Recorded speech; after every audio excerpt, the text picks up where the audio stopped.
అయితే కావాలని ఉద్దేశపూర్వకంగా భారతీయ జనతా పార్టీ ఏ రకంగా గాంధీ మార్గానికి వ్యతిరేకంలో ఈరోజు గాంధీ విధానాన్ని అనుసరించే మీనాక్షి నటరాజన్ గారిని కూడా నామినేషన్ అంటే అర్థం పర్థం లేకుండా ఒకవైపు మహిళల్ని గౌరవిస్తాము, బేటీ పడావో ఆ మహిళల్ని గౌరవించాలని మాట్లాడి సనాతన ధర్మము, హిందుత్వం అని మాట్లాడే భారతీయ జనతా పార్టీ ఈరోజు సిగ్గుశరం లేకుండా నరేంద్ర మోడీ గారు నీచానికి దిగజారి ఒక రాజ్యసభ సీటు కోసము ఈరోజు ఉద్దేశపూర్వకంగా ఏదైతే సిస్టమేటిక్ ప్రకారంగా ఆమె పైన ఎటువంటి కేసులు దాఖలు కానప్పటికీ కూడా, సెక్షన్స్ నమోదు కానప్పటికీ కూడా, కాగ్నిజెన్స్ ఇంకా ఫైల్ కానప్పటికీ, అది ఒక డీటెయిల్స్ మెన్షన్ చేయాల్సిన అవసరం లేనప్పటికీ కూడా కావాలని చెప్పి ఆ కేసుని సాకుగా చూపించి ఈరోజు ఎన్నికలకి వెళ్లకుండా, ఎన్నికల్లో పాల్గొనకుండా ఉద్దేశపూర్వకంగా ఏదైతే భారతీయ జనతా పార్టీ 3 రాజ్యసభ సీట్లు గెలవనీకి అప్రజాస్వామ్య బద్దంగా ఈరోజు గెలవనీకి కుట్ర పూనుకున్నట్టు చాలా స్పష్టంగా మనకి కనబడుతుంది.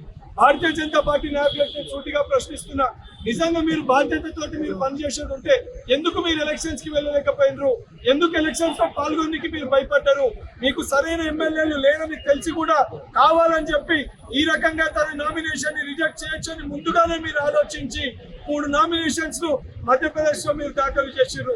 నిజంగా మీకు ఎమ్మెల్యేల మద్దతు ఉంది, ఎమ్మెల్యేల సపోర్ట్ ఉందంటే తనని ఎలక్షన్స్ లో పాల్గొనిచ్చే అవకాశం కల్పించేది ఉంటే ఈ రోజు ఆరో గారు కూడా ప్రొసీజర్ ప్రకారంగా నామినేషన్ దాఖలు చేసినప్పుడు ఇది ఒక ప్రైవేట్ కంప్లైంట్. 2022లో ఈ యొక్క కేసు నమోదైతే 2025లో మీనాక్షి నటరాజన్ గారు తెలంగాణ రాష్ట్రానికి ఇన్ఛార్జ్ గా వచ్చారు. వారికి కేసుతో ఎటువంటి సంబంధం లేదు. అయినా కూడా దీన్ని సాకుగా చూపించి, దీని యొక్క బూచిగా చూపించి ఈరోజు వారి యొక్క నామినేషన్ ని ఏదైతే రిజెక్ట్ చేయడం జరిగింది. రిజెక్ట్ చేసి న్యాయస్థానంలో ఈరోజు కేసు ఉందని తెలిసినప్పటికీ కూడా నిన్న ఆరో గారు ఎలక్షన్ కమిషన్ దీనిపై స్పందించకుండా ఇమీడియట్ గా దానికి సంబంధించి నిన్న రిజల్ట్స్ కూడా డిక్లేర్ చేయడం జరిగింది. తప్పనిసరిగా న్యాయబద్ధంగా కాంగ్రెస్ పార్టీ దీనిపైన పోరాటం చేస్తుంది. మా పిసిసి అధ్యక్షులు మహేష్ కుమార్ గౌడ్ గారి ఆధ్వర్యంలో, తప్పనిసరిగా ఏఐసిసి అధ్యక్షులు ఖర్గే గారి ఆధ్వర్యంలో ఈ అప్రజాస్వామ్య బద్దంగా ఏదైతే వివరించే భారతీయ జనతా పార్టీ పైన ఆ పోరాటం ఆగదు. తప్పనిసరిగా మీనాక్షి నటరాజన్ గారి వెంట భారతదేశంలో ఉన్న ప్రజలందరూ వారు వెంట నిల్చున్నారు. కాంగ్రెస్ పార్టీ సైనికులం, వారికి న్యాయం జరిగే వారికి పోరాటం చేస్తామని చెప్పి వారికి సంఘీభావం తెలియజేస్తున్నాం. కాదు, జనరల్ గా నేను కూడా ఎమ్మెల్సీ అఫిడవిట్ నింపడం జరిగింది. అఫిడవిట్ లో నింపినప్పుడు ఏదన్నా అఫెన్సెస్ సెక్షన్స్ మన పైన అవి మటుకే మెన్షన్ చేయాల్సిన అవసరం ఉంటుంది.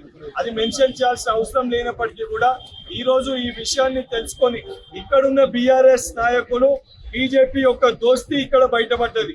బీఆర్ఎస్ నాయకులు కావాలని చెప్పి డీటెయిల్స్ ని బయటికి తీసుకొని వచ్చి బీజేపీ నాయకులకు ఇక్కడ ఉన్న కేంద్ర మంత్రి కిషన్ రెడ్డి గారికి డీటెయిల్స్ ని అప్పచెప్పి వాళ్ళు ఇద్దరు కలిసి ఈ రోజు ఈ కుట్రకి ఏదైతే తెరలేపినరు, ఎక్కడ వాళ్ళ విషయాలు బయటకు వస్తాయని చెప్పని, వాళ్ళ గూడు పుట్టాన్ని బయటపడుతుందని చెప్పని, దీంట్లో ఎటువంటి సంబంధం లేని ఈ కాన్స్పిరసీలో ఆ లేడీ తోటి మా ముఖ్యమంత్రి గారి పైన, మా నాయకుల పైన ఆరోపణలు నెట్టేస్తే ఇది మొత్తం కూడా ఒక కాన్స్పిరసీ క్రియేట్ చేయవచ్చు, ఈ ఇష్యూని డైవర్ట్ చేయవచ్చు అని చెప్పి కావాలని కుట్రపూరితమైన ఒక విషయాన్ని ఈరోజు ఈ 2 పార్టీలు దోస్తీ కలిసి వాళ్ళు చేస్తున్న ప్రయత్నాలు చాలా స్పష్టంగా కనబడుతుంది.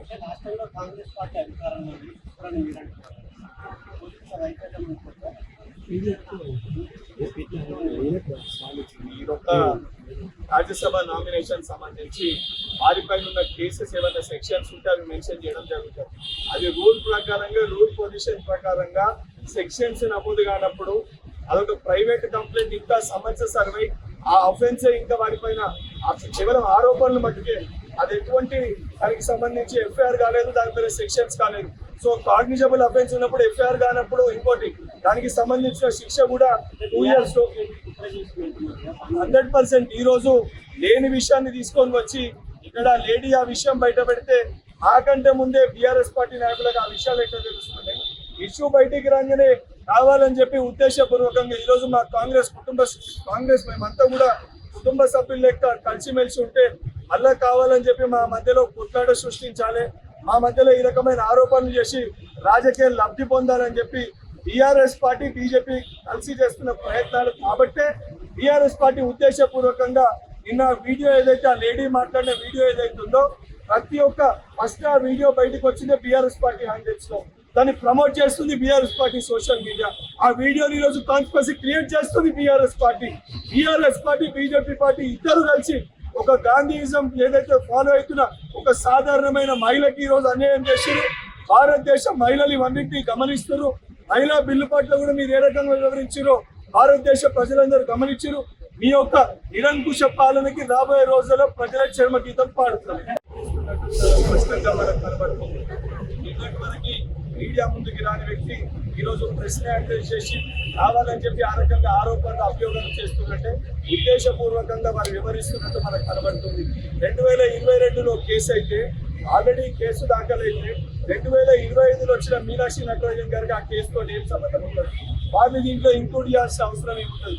సో ఇది ఒక పొలిటికల్ మోటివ్ తోటి ప్రతిపక్ష పార్టీలైన బీఆర్ఎస్ పార్టీ బీజేపీ ఇద్దరు కలిసి డ్రైవ్ చేస్తున్నట్టు మాకు అర్థమవుతుంది.